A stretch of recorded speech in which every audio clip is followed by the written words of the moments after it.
Good evening, and thank you for joining us. Before I welcome our District 1 Councilman, Roberto Trevino, I'd like to share that this meeting is designed to be a video conference. If you're joining by using audio only or by phone, there may be portions of the meeting with audio outages. We kindly ask that you hang tight during these times, and we appreciate your patience.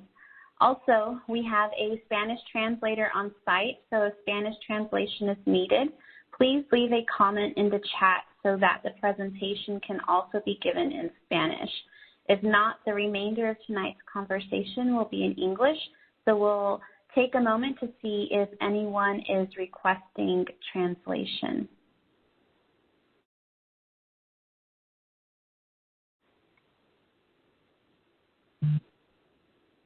Okay, so it looks like we haven't received any comments or requests for Spanish translation. So before we dive in, I'm happy to welcome District 1 Councilman Roberto Trevino, who has a message to share with us.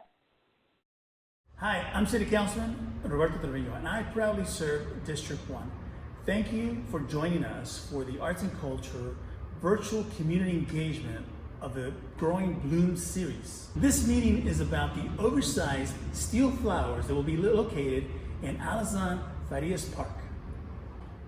The park is located at the convergence of Alazan and Martinez Creeks. With your input, people will get to enjoy the time outdoors, but also in picnic areas and in the playground, but also bask in the beauty of public art inspired by native flora of the area while walking along newly constructed trails. Now back to the Department of Arts and Culture. Thank you, Councilman, for your words and support of this project.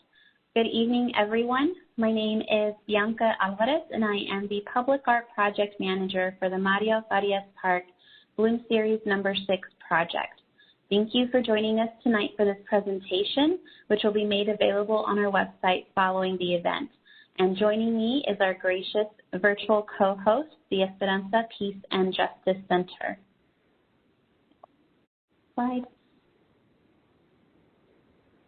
And thank you, Graciela Sanchez, the Director of the Esperanza Peace and Justice Center, for joining us tonight. You ready for me to say something? Yes, go. Take it away. Okay, good. I am Graciela Sanchez. I hope you can hear me. We were having technical difficulties earlier. I'm the Buena Gente, one of the Buena Gente of the Esperanza Peace and Justice Center, and we are proud to participate and support the Department of Arts and Cultural Affairs, as well as Councilman Trevino in getting the word out for the Growing Bloom Series number 6 at Farias Park. But in case you don't know the Esperanza, we welcome you to come and check out our programming that we have year-round, and we are supported by the Department of Arts and Culture,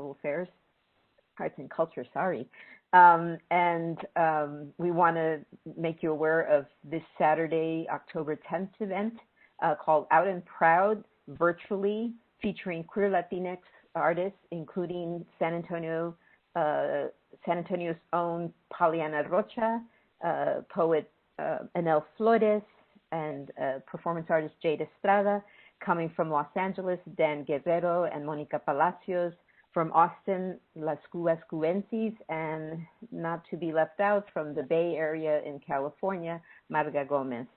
So if you'd like to purchase tickets, go to our website at esperanzacenter.org and you'll get linked into that. The performance starts at 8 p.m. You can watch it from San Antonio time, or if you're in California, New York, Mexico, or Paris, wherever you're from, just come on over. And we have a sliding scale of $5 to $10, more if you can, less if you can't. And after that, you can attend Noche Azul, our monthly series, this month, October 24th at 8 p.m., or Sunday, October 25th at 2 p.m. And to round up late October, early November, our Dia de los Muertos presentation. We'll be doing a community altar at the corner of Guadalupe and Colorado Street. There'll be self-guided tours to the community by driving by or walking through. There's much more, but we thank you for being here with us today. Please engage with this public participation. It's not enough just to have this meeting, but the artists, the community, the public arts department wants to know what you think about this project. So speak up. Gracias. Back to you, Bianca. Thank you, Graciela. I appreciate that and your support in encouraging people to participate in this engagement process. It's really important to get everyone's feedback and get everyone involved. And if you'd like more information on the Esperanza Peace and Justice Center, we have their information here on the screen. Please be sure to visit their website, call for more information, and explore their programs and everything they do for the community. Thank you. Next slide. Okay, so throughout tonight's presentation, you can send questions directly to the Department of Arts and Culture by clicking on the chat icon on the bottom corner of your screen. Make sure it says "to everyone" so that we can see your questions. You can chat in both English and Spanish, and we will address each of those questions accordingly. We will do our best to respond before the end of this meeting, and if we do not address your questions during this time, we will follow up afterwards. Next slide. Now let's get to the project. Today we're looking at the Expanding Bloom series with a message from our artist, Leticia Huerta, and talking about next steps and answering your questions. Slide. But first, what is public art? The Department of Arts and Culture defines public art as art in a public place that has been through a public engagement process to determine where the art will be placed, who the artist will be, and what will be the inspiration or themes of the art. Every project is approved by our San Antonio Arts Commission, is managed by a public art project manager like myself, and usually paid with public funds. Next slide. Every public art project goes through a rigorous process that includes stakeholder and community engagement and approvals for locations and designs from our Public Art Committee and San Antonio Arts Commission, all before moving to fabrication and installation.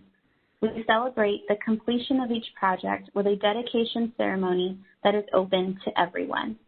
Right now, we're at the complete community engagement for design stage in the process, where we need your help in determining what the art will look like before the artist begins design. Next slide. So just a little background. The Department of Arts and Culture has been working closely with the Parks and Rec Department to enhance local parks and greenways with public art. The Linear Creekway System Strategy goal is to increase neighborhood connectivity, create a visual identity for the linear creeks, and to place more art on the greenway trails. And pictured are a few examples of public art you'll find in parks and along the trails. Next slide. As one of the public art projects within the Linear Creekway System Strategy, here we're looking at the original installation in the Bloom series, which was completed in January 2019 and installed at Mud Creek at McAllister Park. The concept and design of the 3 oversized metal flowers seen here was conceived by San Antonio artist Leticia Huerta. And in a moment, we will hear more about her artwork, her inspiration, and she'll share a bit about herself. Also pictured are images of, Also pictured are images of the native flora that inspired the sculpture's design. As part of our public art process, those flowers were selected through our SA Speak Up Community Engagement Survey, which is the same approach for the upcoming location we're looking at today. Next slide. Given the positive reception of the original installation at McAllister Park, the strategy for growing the series to a system-wide concept was presented and approved by the city's Public Art Committee and San Antonio Arts Commission in June 2019. So since then, we've been working closely with the Parks and Rec Department to identify project locations along the Linear Creekway system. And here is a full map of all present and future Bloom locations. with the very first one completed in District 10 at McAllister Park in January 2019, and one in District 5 at Brazos Pocket Park, and District 1 at the Riverwalk for spring 2021. We have, for summer 2021 completion, District 8's Eisenhower Park location, and fall of 2021, we have the District 3 Southside Lions Park and District 1 Mario Farias Park, and our 7th installation at the D6 Tesla Road facility set for completion in summer 2022. Next slide. The location we're focusing on today is Mario Farias Park, pictured here in District 1. The park features picnic areas, a covered basketball court, playground, and a view of the convergence of the Alazan and Martinez Creeks. Next slide. It is our goal to plant 3 unique bloom flowers here in the little red circle area. Each sculpture is uniquely comprised of oversized bicycle parts to create the shape of the flower, speaking to cyclists and trail enthusiasts. With markers denoting height, the steel stems are engineered to withstand flood zones while functioning as a tool for measurement during inclement weather. Through our survey, we need your help in identifying which flowers you'd like to see here. Next slide. In the very first round of community engagement, 72% of participants stated that it was important for the art to connect to the region's flora. So these native flowers were selected as options in our Essay Speak Up online survey. 3 out of the 4 flowers pictured here will be selected for the design of bloom at Mario Farias Park. The options are scarlet sage, salvia texana, Horner daisy, and Zizos milkweed. Next slide. By visiting the links on this slide, you can give your input on which flowers you'd like to see at Mario Farias Park. Take our survey on SurveyMonkey or by visiting our website. The survey is also available in Spanish, and the links will be provided in the chat. Please note that the window to provide feedback through the survey or in a direct email to myself closes on October 16th. We will post a final report of community input on our website by October 23rd, and attendees will receive a follow-up email with all of this information and more detailed instructions. Next slide. In here, we have a high-level project schedule with community engagement completion in October 2020, moving to design in the new year, fabrication in the summer of 2021, and installation and dedication for fall 2021. Next slide.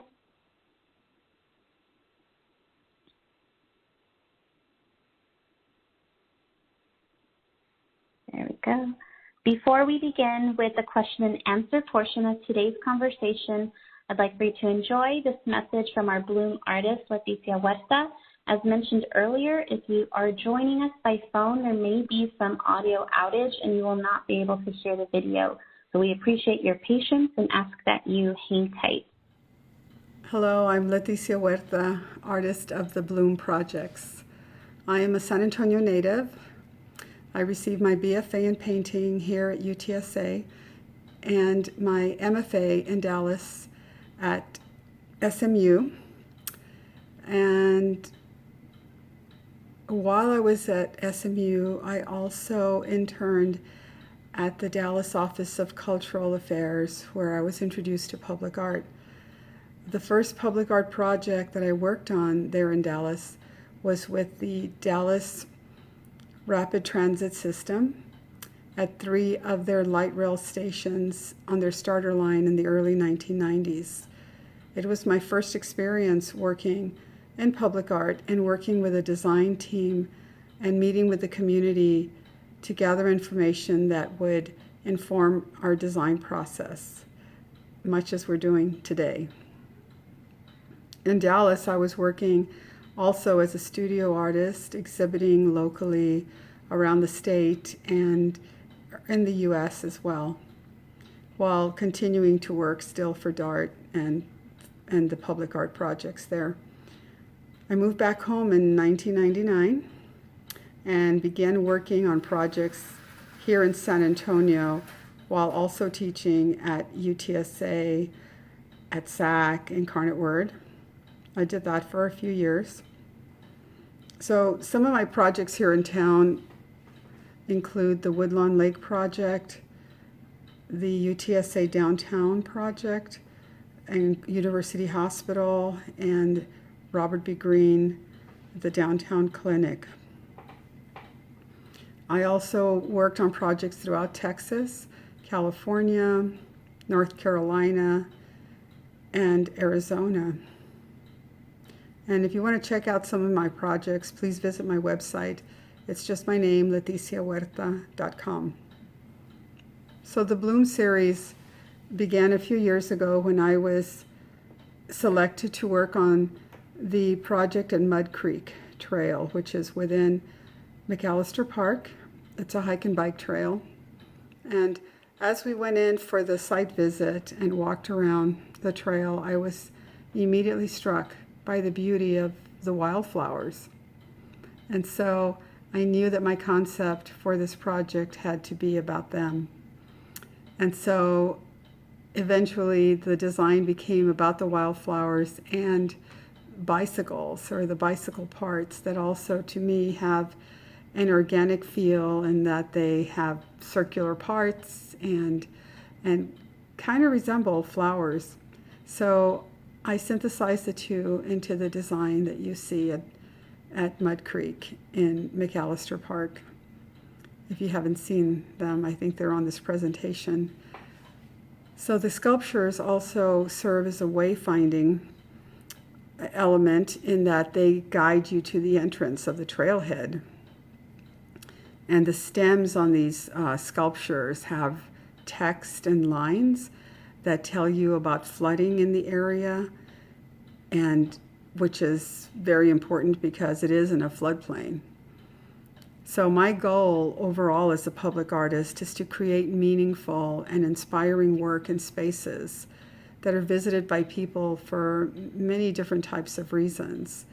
Some are transit stations, so you're there briefly, parks, hospitals, schools, or bridges.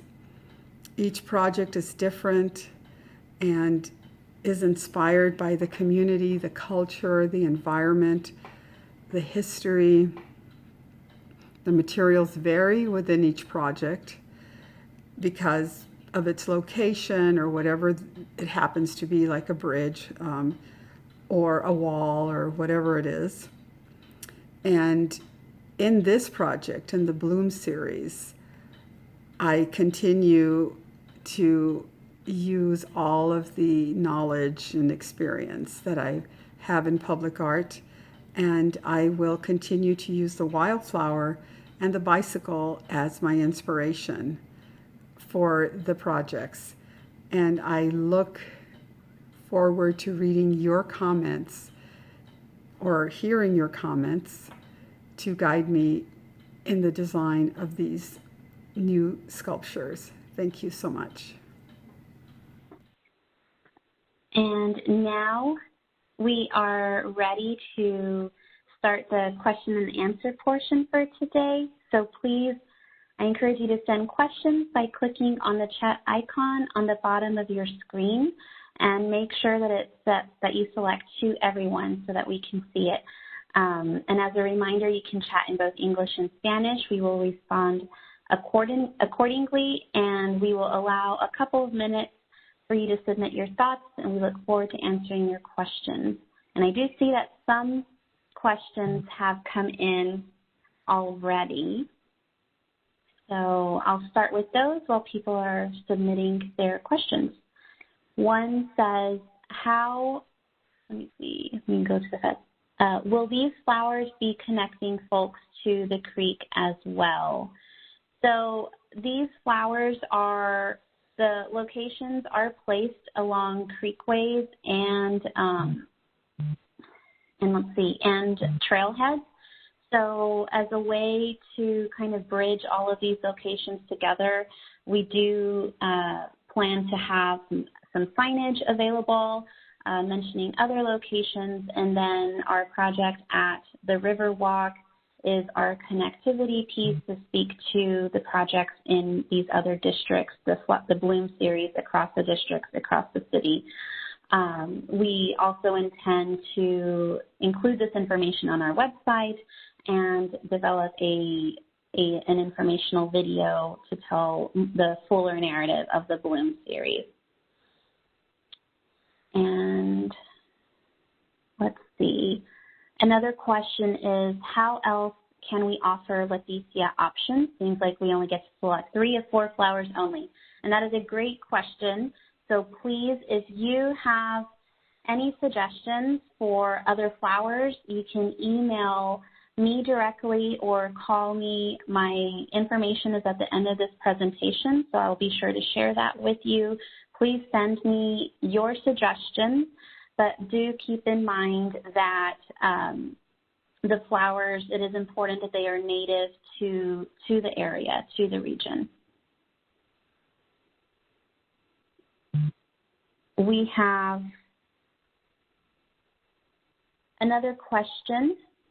What happens when the creek floods and the flowers catch debris? So the good thing is that these flowers are designed to withstand, flood zones and inclement weather. So we do understand that should the flowers, catch debris or be damaged in some sort of storm, the city, we do maintain the artwork, so we will manage that any kind of damage or cleaning that is necessary, maintenance. And we have another question. What type of materials will be used to make the flowers? Will they be recycled or from sustainable materials? So the flowers are made out of steel, and the flower tops are painted steel. So to my knowledge, the material is not recycled.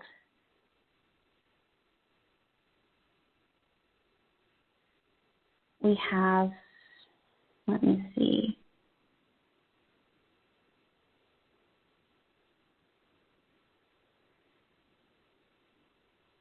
I'm seeing we're getting more questions here and trying to keep up with all of them. This is great. And I see, how can we get involved with the project in other areas or the one at Apache Creek? So that one at Brazos Pocket Park off of South Brazos and Chihuahua, that one is currently in the design phase. So please, regarding that question, I encourage you to reach me directly as far as what level of involvement you may be interested in, so I can better respond to your question.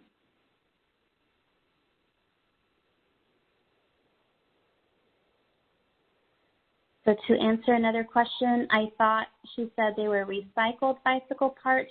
They're actually oversized since the flower tops on average range between 3 to 5 and sometimes 6 feet wide. There aren't really any recycled bicycle parts at that scale. So she is inspired by the bike part itself to create the shape of the flower, but they aren't necessarily recycled bicycle parts. Another good question, is the sustainable material option something the city or artist is willing to look into? I can definitely discuss this with the artist. This is great feedback, and we can see, since there's still so many, I believe about 5 more to be fabricated, we can definitely explore this option.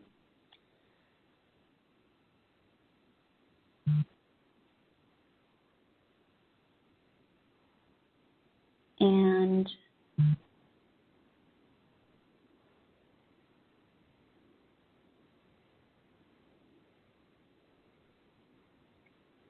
let's see.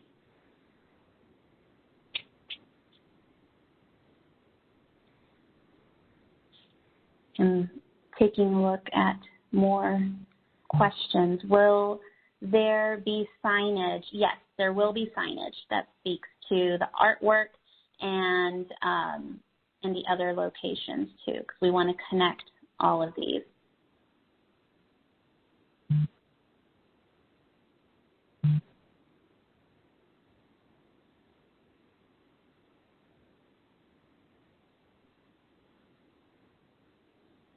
Okay.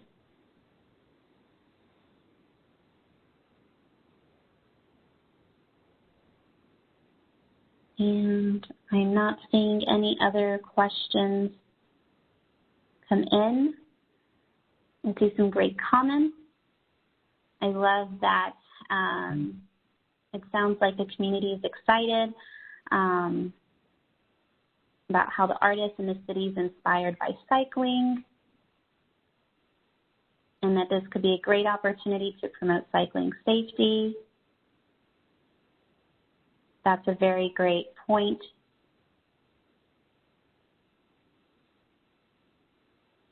And another question has come in. How about connecting with the bicycle engineer at Public Works to promote safety? That could be great.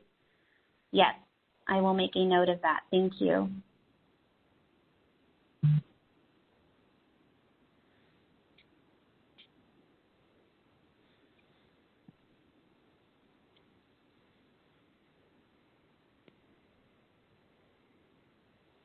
And we have another question. Since there is still time before it goes up, can folks do a virtual Zoom with Leticia to hear from her directly, and she can hear from us? I think that's a great question, and I will communicate with Leticia of this request. I'm sure I don't want to promise her anything, but I will check in with her.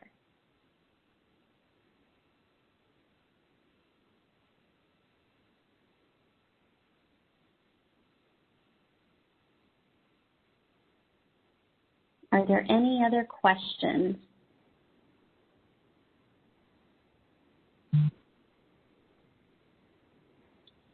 Okay, thank you for that discussion. We are very excited about this blossoming project, every pun intended. So let's see, let's go to the next slide.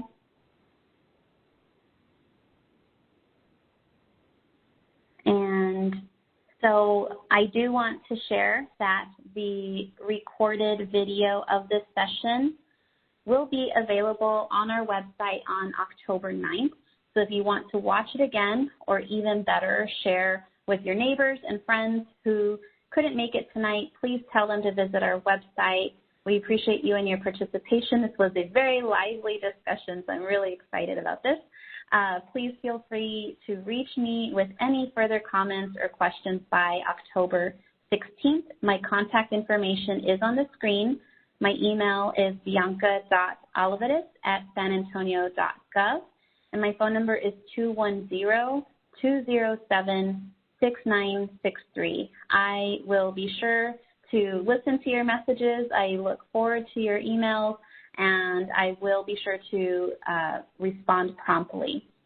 And I will also follow up with an email to all of the registrants for this event. Slide. That concludes this evening's conversation. Stay safe and be well. Thank you to the Esperanza. It was wonderful having you as our co-host.